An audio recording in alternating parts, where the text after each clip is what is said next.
Silkyara tunnel rescue operation की सफलता के बाद सरकार के साथ बीजेपी का प्रदेश संगठन भी काफी खुश नजर आ रहा है। इसे लेकर बीजेपी प्रदेश अध्यक्ष महेंद्र भट्ट का कहना है कि पीएम मोदी की अगुवाई और सीएम धामी के नेतृत्व में ये रेस्क्यू ऑपरेशन बेहद सफल रहा। उन्होंने कहा, आने वाले समय में ये टनल रेस्क्यू ऑपरेशन याद किया जाएगा। इन्हीं तमाम विषयों को लेकर एचएनएन ने बीजेपी प्रदेश अध्यक्ष महेंद्र भट्ट से खास बातचीत की।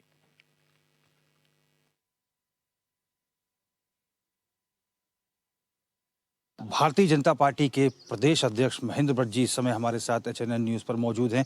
अध्यक्ष जी, आप बेहद चिंता में रहे। सिलक्यारा टनल जो रेस्क्यू ऑपरेशन रहा, डे वन से ही लगातार आप भी फीडबैक लेते रहे।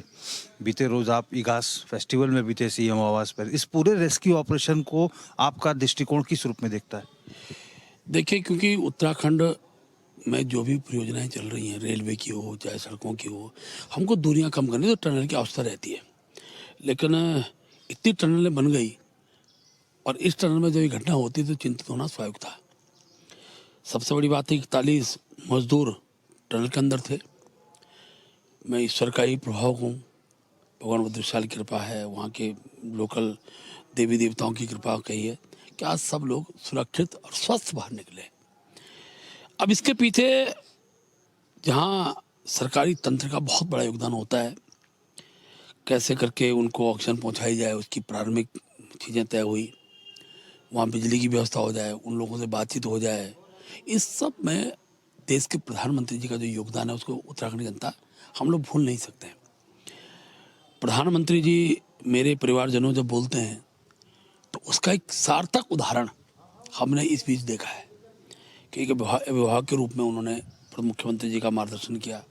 हमारे जो एजेंसियाँ उस काम में लगी हुई थी, उन सब एजेंसियों से संपर्क साधा और हर प्रकार की आवश्यकता जो बोला, जो मशीन बोली, मशीन पहुंचाई। और मैं कह सकता हूं कि मुख्यमंत्री जी ने भी लगातार रात दिन वहां पर सभी जो कामगार लोग थे, जिस काम में लगे हुए थे, इंजीनियर थे, उन सबका उत्साहवर्धन का काम किया। जो मजदूर अंदर फंसे हुए थे उनसे बातचीत करके उनके में अंदर विश्वास खड़ा किया। और आज हम सब के लिए दीपावली थी, कल हमने इगास मनाई और जब खुशी होती तो वो खुशी हृदय से झलकती है। इस सारे घटनाक्रम में एक बड़ी चीज़ और निकल कर आई है, मुख्य सेवक पुष्कर धामी जी का जो करुणा भाव है हृदय का, और जिस तरीके से रात दिन लगातार 5 दिन से पूरी सरकार का वहीं से संचालन करना और 24 घंटे चिंतित रहना और उसके लिए क्या क्या और प्रयास किए जा, सब प्रयासों में किया, यहाँ तो पूजा अर्चना तक, ईश्वर की शरण तक में हो गए। इस बात का द्योतक है कि एक एक व्यक्ति की जिंदगी हमारे लिए कितनी महत्वपूर्ण थी और कल हम उसमें सफल हो पाए। अध्यक्ष जी, ये रेस्क्यू ऑपरेशन बहुत बड़ा रेस्क्यू ऑपरेशन रहा भारत का। इतिहास के पन्नों में दर्ज हो जाएगा ये, और इसका अध्ययन भी लोग करेंगे।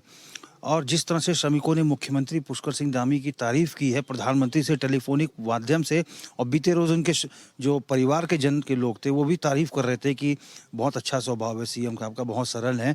और कितना गर्व आपको महसूस होता है, रूलिंग पार्टी के प्रेसिडेंट आप हैं, कितना गौरवान्वित महसूस करते हैं आप? देखिए, गौरव का विषय है, क्योंकि दिल में चिंता थी, लेकिन भाई लोगों को सुरक्षित निकालना, स्वस्थ निकालना, ये चुनौती भी थी। और पुष्कर धामी जी से जब भी मेरी बातचीत होती थी तो उनके अंदर वो पीड़ा झलकती थी कि मेरे राज्य के अंदर ऐसी घटना न घटित हो कि हम किसी परिवार को दुखी देखें। और जिस तरीके से आज पूरे देश के अंदर, देश ही नहीं विश्व भर के अंदर, ये पहली घटना है कि टनल के अंदर सुरक्षित लोग निकले हों। जब भी इस प्रकार की घटनाएं होती हैं, जब टनल बंद होती है, कुछ लोग फंसते हैं, तो कुछ ना कुछ कैजुअलिटी उसमें देखने में आई है। लेकिन ये हम सबका सौभाग्य था, देवभूमि भगवान ने हमारी कृपा, हमारे ऊपर आशीर्वाद बना के रखा। और रात दिन क्या किया जा सकता है, इस पर जो एक एक चीज़ की मॉनिटरिंग माननीय प्रधानमंत्री जी ने, माननीय मुख्यमंत्री जी ने की है। स्वाभाविक रूप से मैं कह सकता हूँ कि आज एक नज़ीर के रूप में पूरे विश्व के अंदर ये रेस्क्यू बना है। और मैं कह सकता हूँ कि इसके जब इस प्रकार घटनाएं होती है तो भविष्य के लिए भी वो नज़ीर बनती है। दोबारा इस प्रकार की घटना विश्व के अंदर कहीं ना हो, किस प्रकार से उसको रेस्क्यू किया जा सकता है, उस पर जो भी कार्य पद्धतियाँ अपनाई गई होगी वो आगे आगामी दिनों में भगवान न करे कभी इस पर घटना होती है, उस पर काम आएगी। अध्यक्ष जी, आप लोग लगातार कहते रहे कि आपदा के विषय पर राजनीति नहीं होनी चाहिए, लेकिन कांग्रेस सफल रेस्क्यू के बाद भी सवाल उठा रही है कि भाई जो निर्माणाधीन कंपनी थी उसके ऊपर सरकार कार्रवाई करेगी, इतना बड़ा कलेजा है सरकार के पास। क्या आपका फीडबैक है इस पे? देखिए, जब भी कोई कंपनी काम करती है तो आज तो मुझे जानकारी जो इतना मैं समझ पाया हूँ, ये कंपनी विश्व की चुनिंदा कंपनियों में से थी। लेकिन दुर्भाग्यवश घटनाएं होती हैं, होनी नहीं चाहिए। तो ऐसा तो है नहीं कि कंपनी अपनी उस कमी को सुधारेगी नहीं। और जहाँ तक जांच का विषय है, जानबूझ के कोई चीज़ की जाती हो तो फिर इतने भारतवर्ष के अंदर कांग्रेस शासन काल में तो इसी कंपनी को काम मिला था। अनेकों टनल इस कंपनी द्वारा बनाई गई है, अनेकों राज्यों के अंदर बनी है, तो इस कंपनी को उस राज्य में काम मिला है। इस प्रकार की हल्की बातें करके कांग्रेस जो है विकास को अवरुद्ध करने का काम करती है। और कांग्रेस ने तो अपने पूरे 17 दिन के अंदर जो उनकी बयानबाजी है वो तो उनको निराश करने वाली थी। जो कामकार जो वहाँ लगे हुए थे, इंजीनियरों के अंदर निराशा का भाव खड़ा करने वाला प्रयास था। जो सुरंग के अंदर थे उनके परिवारजनों के अंदर निराशा का भाव खड़ा करने का उनका बयानबाजी थी। इसलिए मुख्य विपक्ष को मुख्य विपक्ष की भूमिका में रहना चाहिए। कल अच्छा भी लगा जब हरीश रावत जी ने पुष्कर सिंह धामी जी के इस पेन लेने को जिस प्रकार से उन्होंने पूरी इस रेस्क्यू के को सफलता प्राप्त की, उन्होंने सराहना भी की है। तो अच्छे के लिए अच्छा बोलने की कुव्वत भी तो कांग्रेस के अंदर होनी चाहिए। मैं कह सकता हूँ कि कांग्रेस एक प्रकार से जो कुचक्र चल रही थी उस कुचक्र में वो नाकाम हुई है और हम सफलता और सबको निकालने में कामयाब हुए हैं। अध्यक्ष जी, इस रेस्क्यू ऑपरेशन की वजह से तमाम जो संगठन के कार्यक्रम थे आपके, उसको भी पोस्टपोन करना पड़ा। SC/ST सम्मेलन जो है उसकी नई तिथियां निर्धारित हो गई हैं, कब कब होंगे सर? देखिए, क्योंकि पहला लक्ष्य तो सबको सुरक्षित निकालना था, उसमें हम सफलता हमने प्राप्त की है। अब हमारे कार्यक्रम प्रारंभ हो चुके हैं। आज युवा मोर्चे की प्रदेश कार्य समिति की बैठक है, मैं उसमें जाने वाला हूं। कल जनजातीय मोर्चे का हमारा जनप्रतिनिधि सम्मेलन विकासनगर में होने वाला है, उसमें उनके राष्ट्रीय उपाध्यक्ष जी आने वाले हैं, हमारे मुख्यमंत्री उस कार्यक्रम में रहेंगे। 2 तारीख को हल्द्वानी के अंदर अनुसूचित जाति के जनप्रतिनिधियों का सम्मेलन है। 3 को कुमाऊं मंडल के जनजाति का सम्मेलन है। और आगामी दिनों में युवा मोर्चे के हमारे विशालतम बड़े कार्यक्रम लेने वाले हैं। हमारे समाज के हर वर्ग को साथ जोड़ने के लिए कार्य श्रृंखला करेंगे। अभी कार्यक्रम की तिथि हमने घोषित कर दी है। आगामी दिन जो भी कार्यक्रम और आएंगे वो आप सबको जानकारी हम देंगे। अब चूंकि एक बहुत बड़ा उदाहरण रेस्क्यू ऑपरेशन को लेकर सरकार ने पेश किया है, आपको लगता है इसका फायदा आने वाले इन्वेस्टर समिट में जो कि एक हफ्ते बाद होने वाला है, मिलेगा? हाँ, निश्चित रूप से मिलेगा। इन्वेस्टर समिट का जो लक्ष्य है वो लक्ष्य इस राज्य के जो बेरोजगार युवा हैं उनको केंद्र में रख के किया गया है।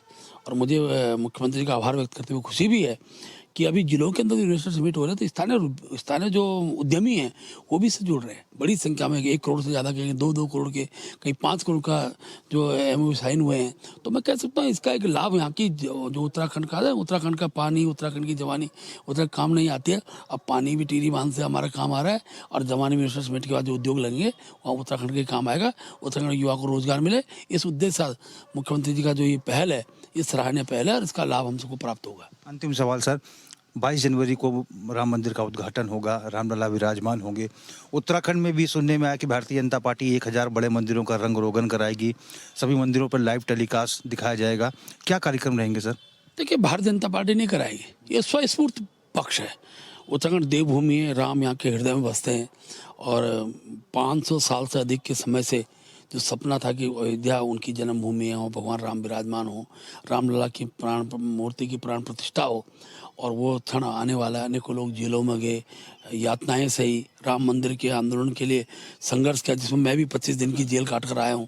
तो मैं कह सकता हूँ कि स्वतः स्फूर्त है और मंदिर ही नहीं, हर घर सजेगा, हर घर में दिया होगा। धन्यवाद अध्यक्ष जी। बहुत धन्यवाद आपका। हमने बात की भारतीय जनता पार्टी के प्रदेश अध्यक्ष महेंद्र भट्ट जी से।